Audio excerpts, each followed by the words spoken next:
Harian dan selamat Hari Kebangsaan. Welcome to Forum Majulah Regardless of Race, jointly organised by Berita Harian and Tamil Murasu. I'm Shahida from Berita Harian. அனைவருக்கும் வணக்கம், இனிய தேசிய தின நல்வாழ்த்துக்கள். And I'm Irshad from Tamil Murasu. In conjunction with our nation's 56th birthday, Berita Harian and Tamil Murasu have come together to organise this important discussion on race. That's right, Irshad. Now, the issue of race has recently come under the spotlight and it was further amplified with social media.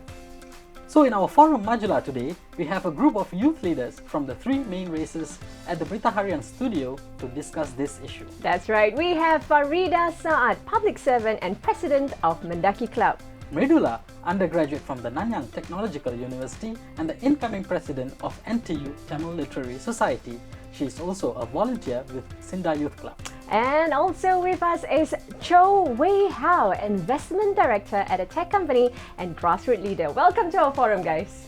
So, today we will be discussing an important topic and we would like to know the thoughts of our panelists on race relations in Singapore and perhaps, to an extent, understand from their point of view the role of minorities in bridging this issue. Yes, but before that, Irshad, we actually spoke to some youths for the purpose of this forum.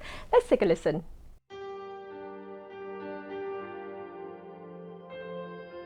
My name is Haziq. And I'm Hazika. And we are Malays. Hi, my name is Habida and I'm Indian. Hi, my name is Anish and I'm Indian. Hi, I'm Adro. I'm Yunning. And we are Chinese Singaporeans.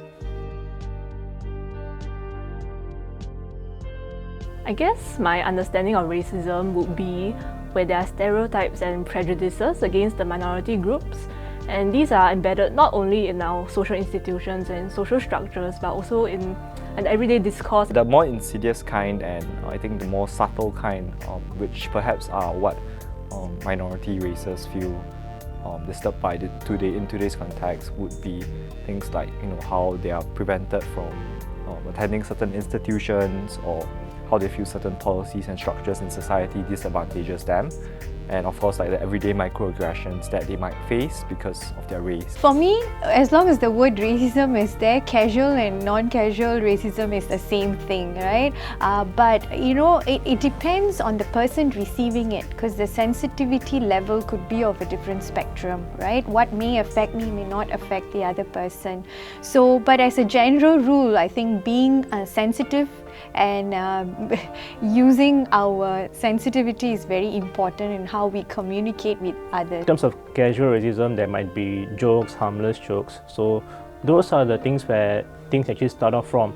Then over time, this thing might just build on when the person actually might be feeling totally ostracized in the future situations. I think racism is a subjective thing. For example, what may be racist to me may not be racist to other people. Casual racism is definitely a no-go because it perpetuates negative stereotypes about all of our other races here in Singapore. Okay, so for myself, in my first ever job, right? So me and my friend, we got a job posting. And we were supposed to be placed under two supervisors. So my friend was Chinese as well, and the supervisors both were Chinese. So the thing is, after some discussion, they said that I'll be placed under person A, my friend will be placed under person B. So we got on about our job, we got our training, then we were performing and stuff. Then after a few months, like once I became close to my supervisor, right, he just opened up to me and told me, do you know how is it that you were placed under me and he was placed under person B? I said, I don't know, I think just a random thing. They said, actually the other person doesn't like people of my race. So the person just said, okay, I'll just by default take my friend. So then I'm like, why is it as such? Like, you guys didn't know how you're going to perform, you just came in on level ground. Then over time, but I think the good thing was that my supervisor was accepting of everyone. So we actually grew over time, our friendship grew and we are still in touch. During my internship at a call center, I was with a customer and everything was going well. And then she asked my name and then my race.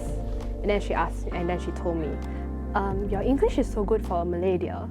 And I was livid, I was so angry, I was left speechless with her on the call. And I didn't know what to do because then it got me thinking that is that how the other races are going to perceive me? Only for my race and not my traits or my talents and abilities? I think, as a majority race in Singapore, we often don't feel that racism. And I've seen that happening in schools, particularly because I attended a SAP school, so Special Assistance Plan. In my 4 years there, I've seen how some of my friends have made remarks about students from other schools. And I guess the heart of it is really there's a lack of interaction and understanding.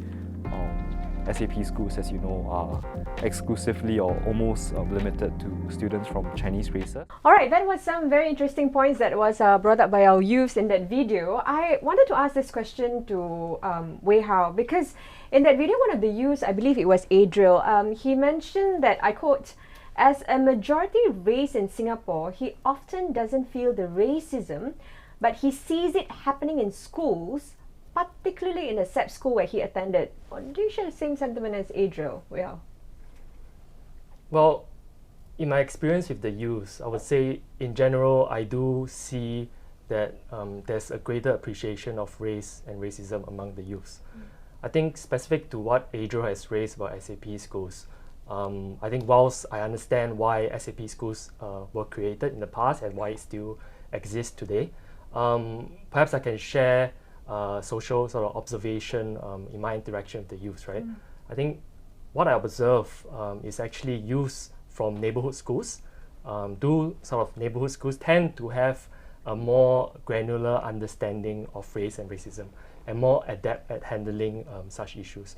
I myself came from a neighborhood school growing up, so you do have more shared spaces, right? For me, I play football, right? And you see a lot of shared experiences. You learn about different cultures. You have more bigger proportion of people from HDB, right? You grow up learning together. I think this is in contrast to SAP schools and even to some extent the independent schools, right? They charge higher school fees where a higher proportion of students actually live in private estates. And these students just simply don't have the ability to enjoy that kind of shared spaces and that diverse student body that we talked about. So I think on the surface, when you talk to these students, they may, they are well educated, right? They know that racism is wrong. They know how to say the politically correct thing. But if you delve a bit deeper, right, try and poke holes, right, peel the onion, you'll realize that they do have certain beliefs and deeper beliefs, and they were less adept at handling different issues on race. Right, thank you for sharing your experience, Wei Hao. So our friends Anish and Hazika shared their experiences as a minority in Singapore facing racism at the workplace. So does that resonate with you, Farida and Majulah? Maybe we go with Farida, because our dear here student. Okay.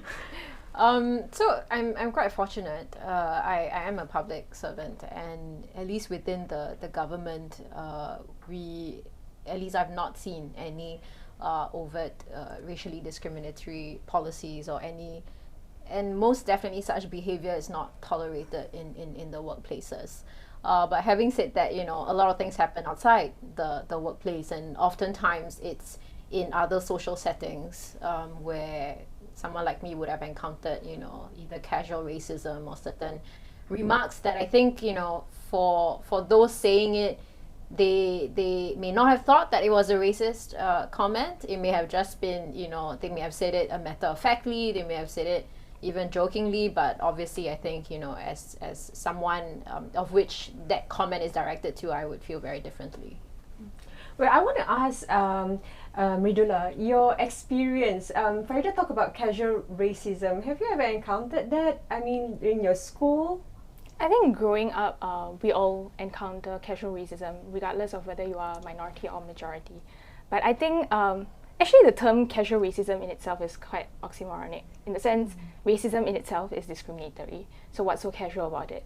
But I think in a Singaporean context, what might be different is like one of the speakers mentioned in the video, right? How sensitive the receiving person is of it, and the sensitivities vary And at the same time, it depends on like your relationship with that person as well. So if you're very buddy bro and you know that this comment means no harm or it does not affect relationship, that you're not intending to discriminate someone based on it, then I think that's still fine because there's that understanding. But to really make racist remarks or prejudiced comments based on an overarching understanding that you have of that race, I think that is where racism comes about. So I think in my school experiences, maybe if I were to talk about primary school and all of that, it's more of like coming from a place where they don't know. So it's more of like learned and like observational behavior. They see someone doing it and then they emulate and then they say, oh, you know, this person has this characteristics. But as we grow up, when we mature, I guess that's when the awareness is there and they tend to make their own judgments and stuff. So in terms of overt racism, like what Farida said, I don't think I have faced any discriminatory practices, but you do know that certain people have certain racial preferences. And I think preferences are okay as long as it doesn't affect another community or it doesn't affect the opportunities that you avail to another person. So in that sense, I've had homogeneous group teams who prefer to work with their own race and all of that, where you feel like, you know, that opportunity could have been given to me based on, you know, concept of meritocracy or anything, but because of that preference, they tend to, which you can't blame as well, but at the same time, you know that there's some sort of a racist element to it. So I think those were my experiences with racism in school. Yeah. That's a very interesting point. You know, we are celebrating National Day today, and I wanted to ask your point, Majulah. Where do you see our race relation now? I mean, you are a youth leader. You are the incoming NTU TLS president. TLS president. Where do you see the direction that we are heading now in terms of race relations? I guess a race blind state is our goal that we are trying to achieve, but I think we are still taking baby steps towards it. We can't really say, we still have our CMIO structures present, we still see the differences. We can't say that no one really acknowledges each other's differences and all of that. But I guess where we should be headed to is more of something where we bond over our similarities, our strengths, and we see races as equal counterparts in the Singaporean society. So I think that would be the direction as a youth leader, as an incoming youth leader, I would like to set to my organisation as well. So just because it's a Tamil literary society doesn't mean that we exist in a silos. We still are part of a bigger community. So what are we doing as a Tamil literary society or as an Indian society to contribute to the bigger community? I think that should be the direction, and it shouldn't be like, oh, I'm just here to serve the interests of my people. Then I think that itself creates divisiveness. So. Sure, thank you, Majulah. So, we also have seen in the last few months many racist incidents, and most recently we have seen the banner with an Indian family on a National Day banner at Tanjong Pagar GRC. And then it was posted on social media, and then there were many comments, and these from the members of the majority community. So, Weihao, what are your thoughts on this? I think like many Singaporeans, I'm disappointed and quite shocked of seeing something like that, right? I mean, he is a Singaporean-born Indian, right? He went to schools he went to National Junior College, is where I went to JC as well. So it's very disappointing to see something like that. But having said that, right, I do believe that this doesn't represent the majority views of majority of us Singaporeans. I think secondly as well, I think with social media and whatnot, right, you get a couple individuals' viewpoints sort of amplified in a very negative way, right? I think maybe if you look a bit deeper, right, you will even maybe realize that perhaps this may not be a Singaporean racism thing, right? Could it be an issue about expatriates, right? And more, more specifically, Indian expatriates. I mean, if you look back slightly in 2019, there was a big hoo-ha about the Sika, right? About how expatriates are coming here to take our jobs, right? Expatriates are, remember the condo incident, right? Yes. And they're not only taking our jobs, they're staying in condos while we stay in HDB, right? So there's a lot of resentment. And back then, I was still with a bank, right? And particularly in banks, they see, they're taking all the top jobs. So there's a lot of resentment building. I think that's probably one point. And I think what really boiled boiled over recently could be because of the COVID-19 pandemic, right? You see the Delta variant, so you not only come and take our jobs, you bring the virus over, right? So it could be more symptomatic of a deeper issue that is separate from racism against Singaporeans.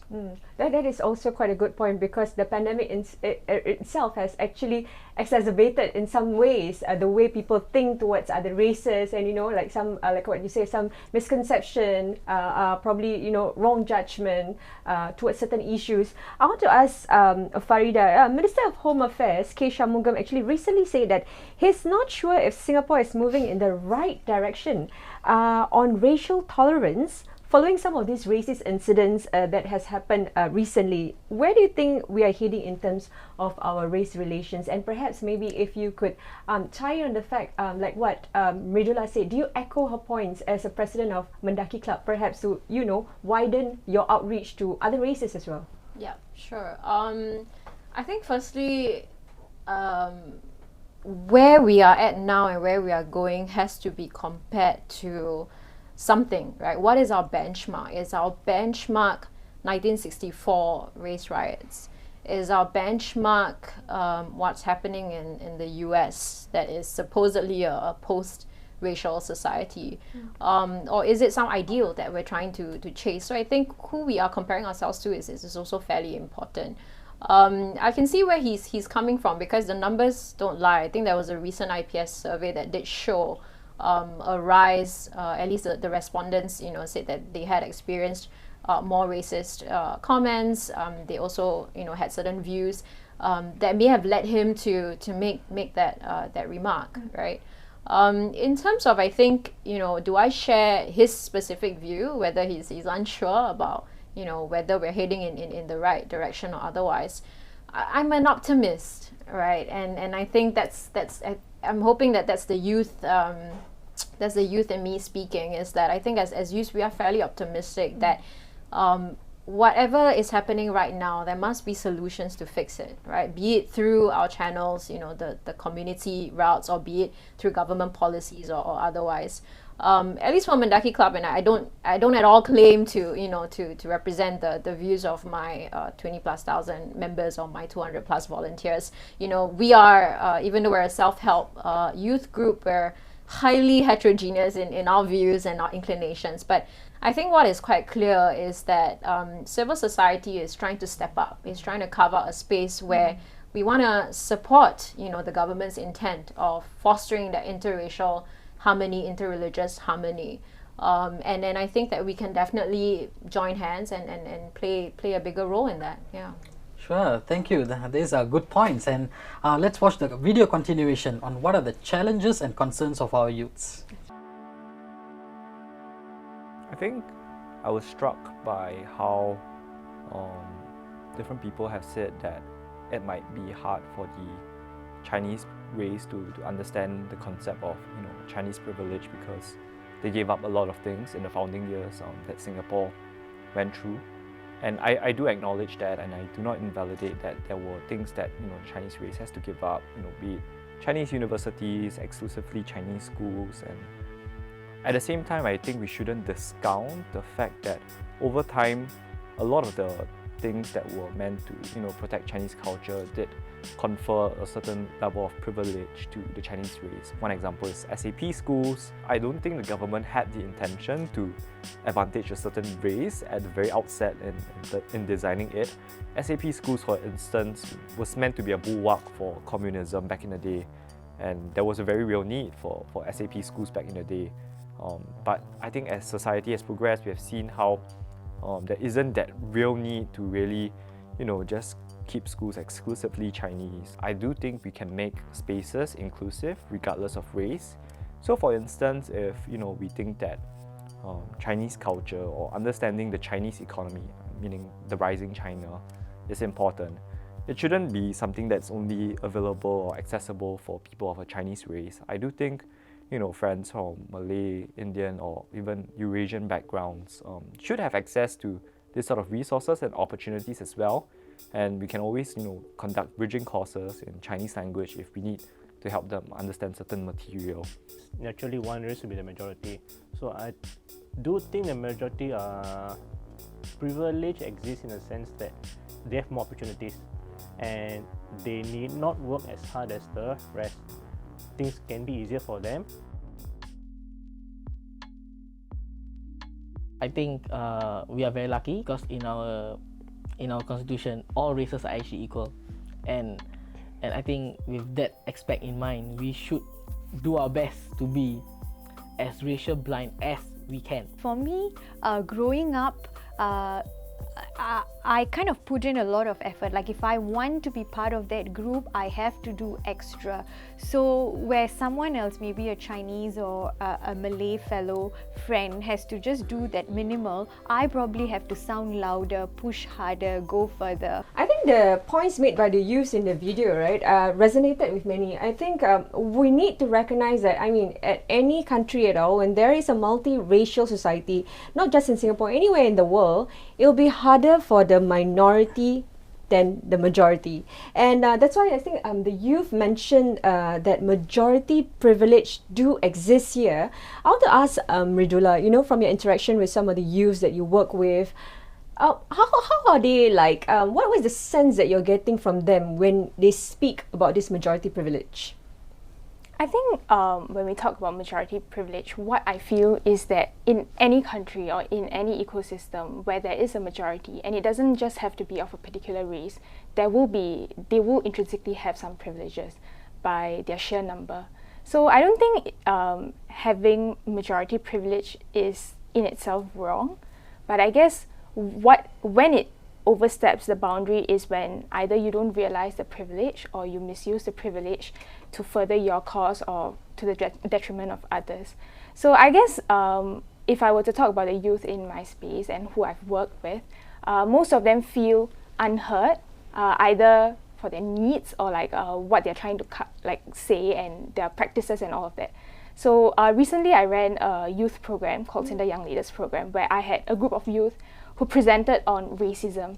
And it was a very innovative approach that they took to racism, I thought, because it wasn't about really shooting down people, talking about majority privilege and how they've been unjustly treated and all of that. But they really wanted to show and use that opportunity to showcase their culture.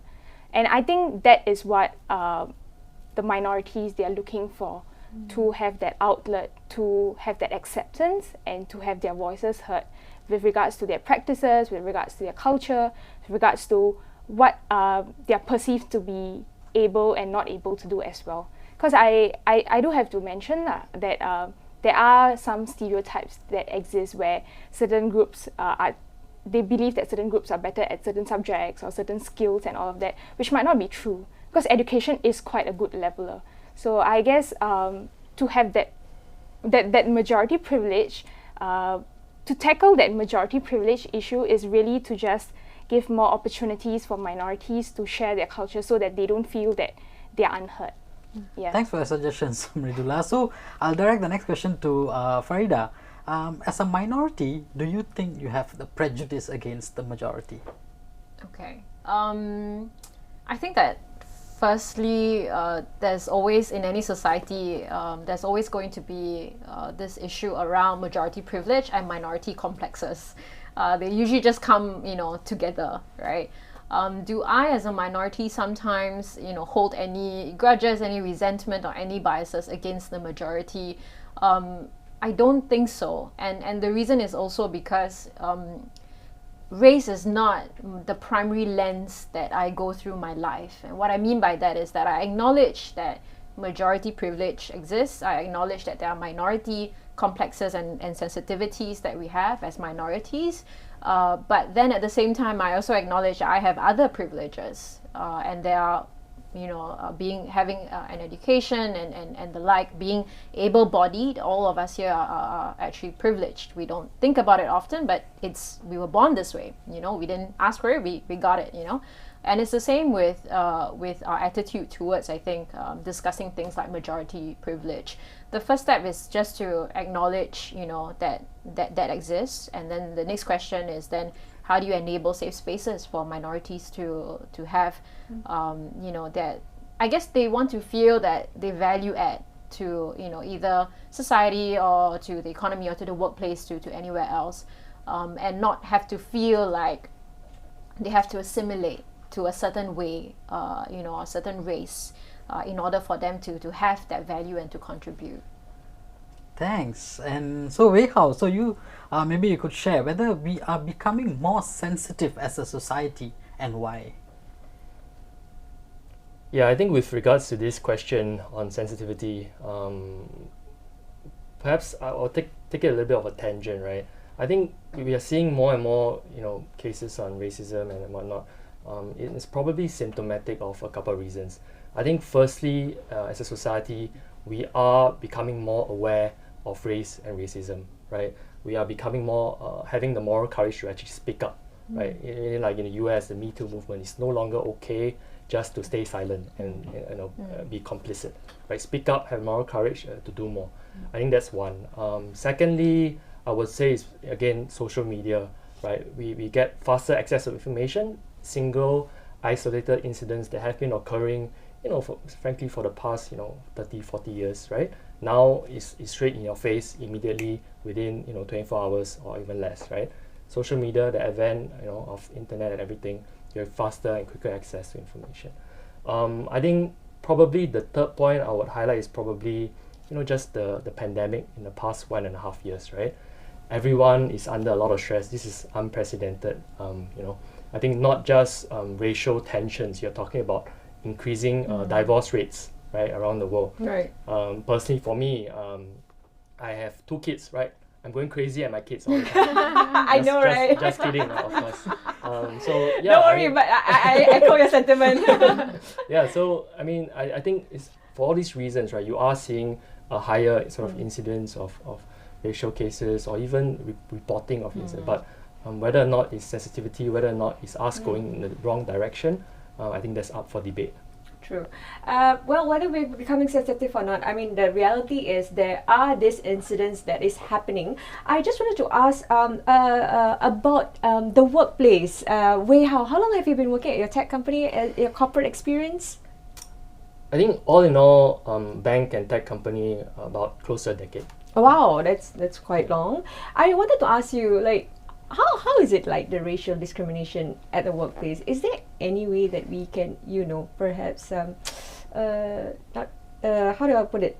Avoid such racial discrimination? Is it a possibility? I think the first thing I will note is, again, racial discrimination doesn't just happen in Singapore workplaces, right? For instance, I had the opportunity to go to the US to study and to work. And when I was studying in Chicago, one of the landmark studies then that was published back in the day was they actually conducted this study where they used the same resumes, right? Exactly the same study experience, even the address and everything.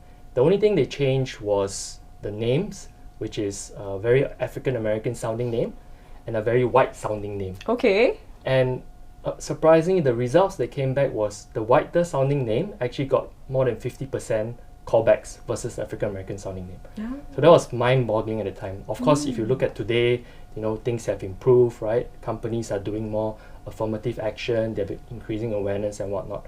And I understand that actually in Singapore, someone actually conducted a similar study in 2019 and yielded similar, well, directionally similar, but probably not to the same extent. I think as me myself, when I was applying for a job in the US, for example, with a Chinese sounding name, I faced the same. Yes, Wei Hao, very Chinese. You don't even get a chance to actually talk to the hirer to actually show that, hey, actually, I speak English, right? I'm pretty westernized. I watch Hollywood movies and everything in Singapore, right? So you don't even have the chance to do that. But I think one thing I would note, actually in the Singapore context is, what I realized is that a lot of these employers, they don't actually discriminate with an ill intent, in the sense that it's not out of racism saying, hey, because I want to have this minority not get the job, I want them to suffer, right? I think more often than not is unconscious bias and about employers being more familiar with similar culture, similar language. Take for example, like in SME, right? You have a tauke, right? Who speaks Chinese or even worse, Hokkien. Only speak Hokkien. How are you going to employ somebody who speaks English and they can't even communicate, right? I think in recruitment, there's this term called the airport test.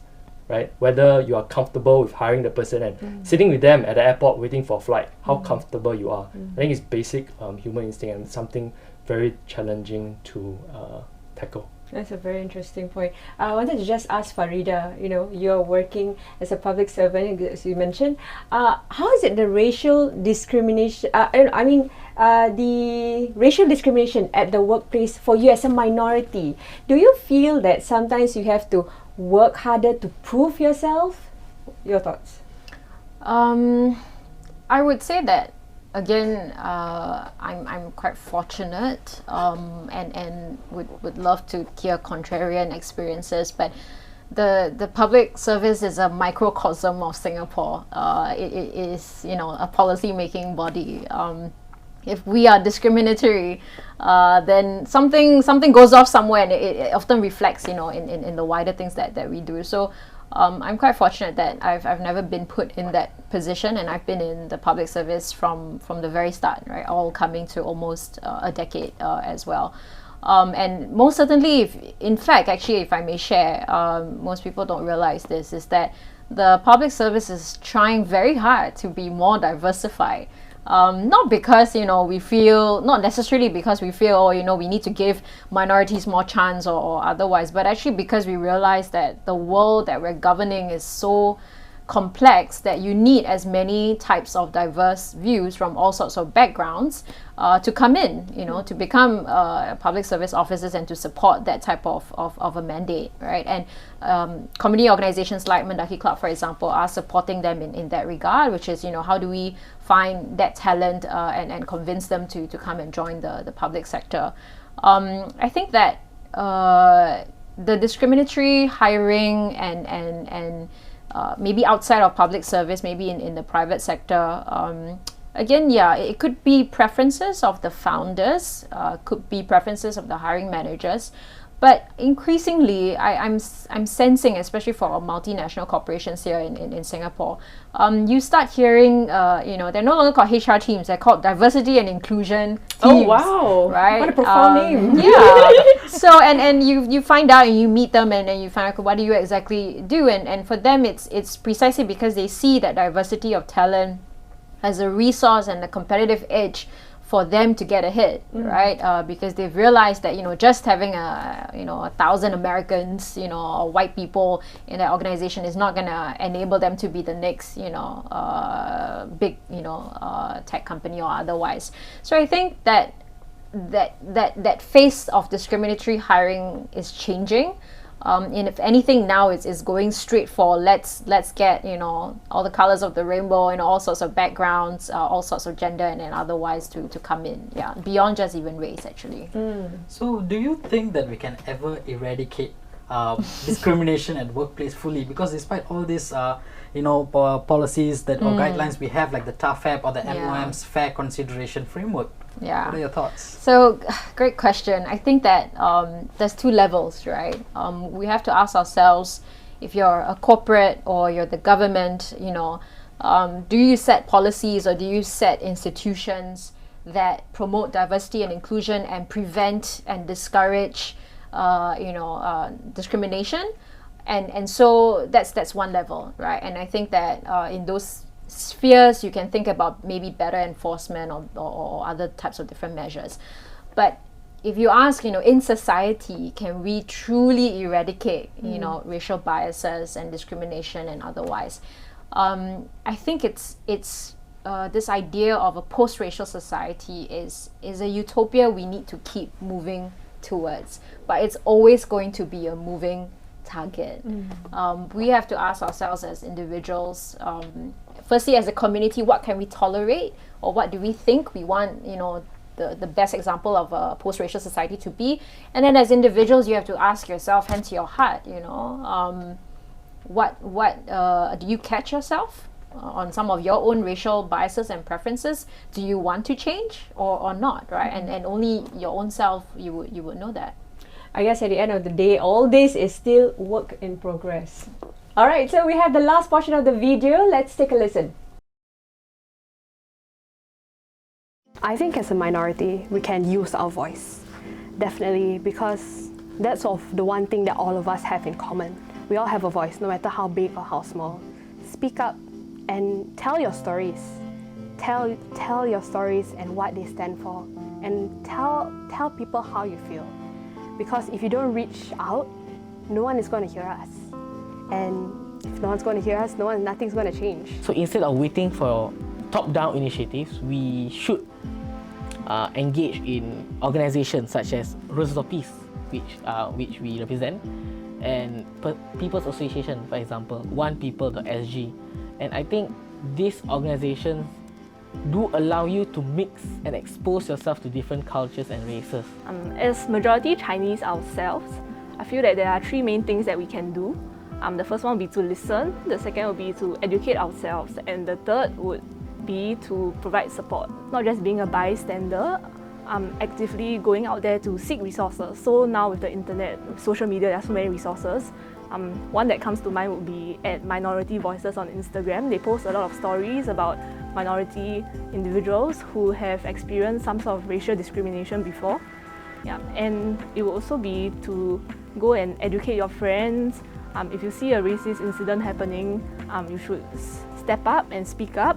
Awareness and education is very important, and it should start from home.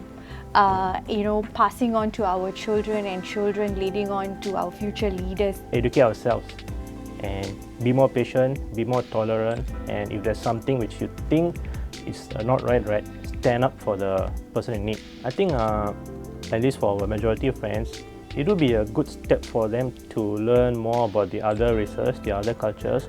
I think we should be more empathetic to one another, and instead of just tolerating one another, we should be more appreciative of each other's races and cultures. Yes, probably a significant divide in terms of the conversations around race and religion between the younger generation and the older generation, and definitely acknowledge that the older generation might have difficulties understanding a lot of these concepts like Chinese privilege, the racism that our minority friends experience on a day-to-day basis, and even understanding why certain racial stereotypes they are so familiar with and have been so entrenched in their minds are suddenly wrong. I guess amongst our generation, we are more woke, we have greater awareness of all these kinds of issues, and ultimately we are going to be the future leaders of Singapore. So it's really going to be up to us to cultivate a more inclusive society. I think we acknowledge that there's going to be challenges in terms of improving these race relations, but this will definitely remain the backbone of our society, Yushad. Yeah. So we heard from the youth that how we can take this forward in the video. So what are your thoughts on the role you can play to improve race relations here? Majulah, maybe you can start with you. Actually, I echo all the comments and all the feelings that have been shared by our friends in the video. To me, I really think it's about encouraging and promoting civil conversations and communication between different parties. Because at the crux of it, I don't think it's a minority versus majority issue or a us versus them issue. It's more of like, how are we supporting each other and how are we understanding each other? So have more open conversations. We do see platforms, social media, where minority friends or even majority friends are voicing their opinions, but make sure it doesn't turn out to be an echo chamber. Make sure it reaches the other party so that there's a civil conversation and there's understanding from both sides. And so that's from the minority side. From the majority side, you can be allies. So it doesn't only have to be minorities protecting their rights and their culture. You can have support from external parties as well. I think that really forges, and tolerance is one thing, but to reach that harmony that we are aiming for, I think that understanding is very much required. And of course, it has to start from young. So these conversations, because old habits die hard. You can't change someone's mindset when they're like 60 years old. And I think schools are a very protected space, very ideal for us to inculcate those good conversation habits and to respect and treat other races equally with how you want to be treated. So I guess as youth, that can be something that we can start in our own spheres of influence. How about yourself, Wehao?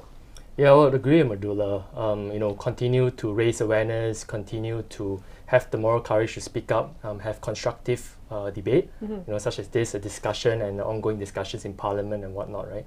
I think we are sort of moving in the right direction there.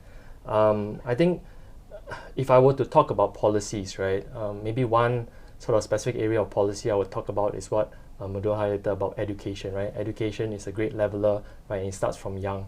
And perhaps I can sort of bring up the example of like the recent, in China, right? There was a recent crackdown on edtech, right? About education technology companies. So within a couple of months, they basically shut down the entire $100 billion industry because, you know, edtech is creating a lot of stress, right?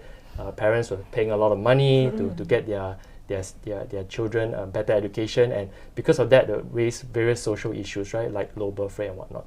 Of course, I'm not suggesting that our government have such draconian steps, right? But perhaps can actually more be done in the area of education. I think more specifically, maybe again, if we tie back to the earlier discussion about SAP or independent schools, right? Can more be done to actually increase the minority representation, for example. For SAP schools, for example, I'm not suggesting we abolish it straight out, right? But are there any mitigants? For example, can you actually have certain, you know, Chinese classes in electives, right? And have some classes for minority representation, right? And so that not everything has to be in Chinese, so that you can ensure that there's a bit of ensure the current Chinese students have the ability to learn their values and history and language and whatnot, but at the same time they grow up being able to interact and learn and grow with people from other races. And for independent schools, for example, right, can there be more affirmative action, right? Can there be scholarships set aside for certain, ensuring that minority representation, for example, right, to ensure that, again, because I guess this ties back to the point about how youth, they are more impressionable, right? A lot of their values and mindset is set growing up. And I think not just in primary, secondary school, should we actually even go earlier, right, to preschool, right? Because my kids are going to preschool, and I know the government has, rolled out a lot of preschool, right, Sparkle Tots and whatnot. But we also know that in a lot of the private preschool, those, more often than not in the private estates, they sometimes can go up to $3,000 a month. That's mind-boggling, right? Kind of school fees, right? And you sort of create different segregation in the society, and whether or not there can be more regulation or policy surrounding that. Great. How about yourself, Farida? Well, I'm a public servant, I'm a civil servant, so I think it's great, and then there are definitely things we can do as individuals and as community leaders. But I would also ask, I think, as a government, that we actually relook at some of these sacrosanct race-based policies that we've had that have not changed, although society has. For example, a lot has been said about our ethnic integration policy in HDBs and how that is potentially discriminating against minority house owners and their ability to sell and profit from their HDBs. Can we relook at that while still maintaining the intent? The intent is great. No one is questioning that we shouldn't have estates that are ethnically integrated. But is there a better way that we can do some of these things? Another area that I would relook at is our system of CMIO, or reporting data or statistics just purely based on the CMIO framework. I know that it's important we collect data based on that. It's useful to me as a policymaker. It's very useful, to think about interventions and otherwise. But I have to ask, as a member of, say, just the general public, what is the use of me knowing, what is the median income of specific, community groups and ethnic groups, when it's very clear that one group specifically is very far behind the rest. The same with educational achievement. So that, to me, is almost a communication issue, right? We need to relook at how we communicate some of these things. Lastly, and I'm probably going to be very unpopular for saying this, is actually maybe we need to take a hard look at how we do our self-help groups, our community support. they were born at a time where clearly Singapore is very different, right? And a lot of our interactions and comfort level was based on the language we speak, who we know. We preferred to seek help and support from someone that comes from our background, that speaks the same language, and otherwise. I have to ask, is that really relevant? I'm not sure, right? But is that really relevant today? Or do we want to say that, look, there's this much national level resources that we can put into supporting, the different underprivileged pockets within our society? Just speaking for Mendaki Club, yes, we're a youth organization that supports primarily Malay Muslim youths to achieve their career aspirations and contribute back to the community. But increasingly, my volunteer base, they look more like Wei Hao and they look more like Majulah, right? And that's fantastic, because I would love to have Wei Hao and Majulah come and mentor some of our Malay Muslim youths and share their experiences, and that's relevant for them to then uplift themselves and have that mobility. So these are just some things that I think we do need to take a look. No one is questioning the policy intent, it's great, but it's really about operationalizing it for the future. I think we heard a lot of great points from our youth leaders here today, and also some of the suggestions, their thoughts, and how they are probably going to bring forward this conversation on race relations that we have here in Singapore. Yes, so on that note, on behalf of Berita Harian and Tamil Murasu, Selamat Hari Kebangsaan. இனிய தேசிய தின நல்வாழ்த்துக்கள். 国庆日快乐 And Happy National Day.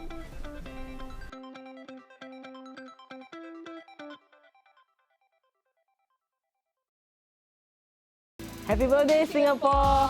Majulah! Happy National Day! Majulah!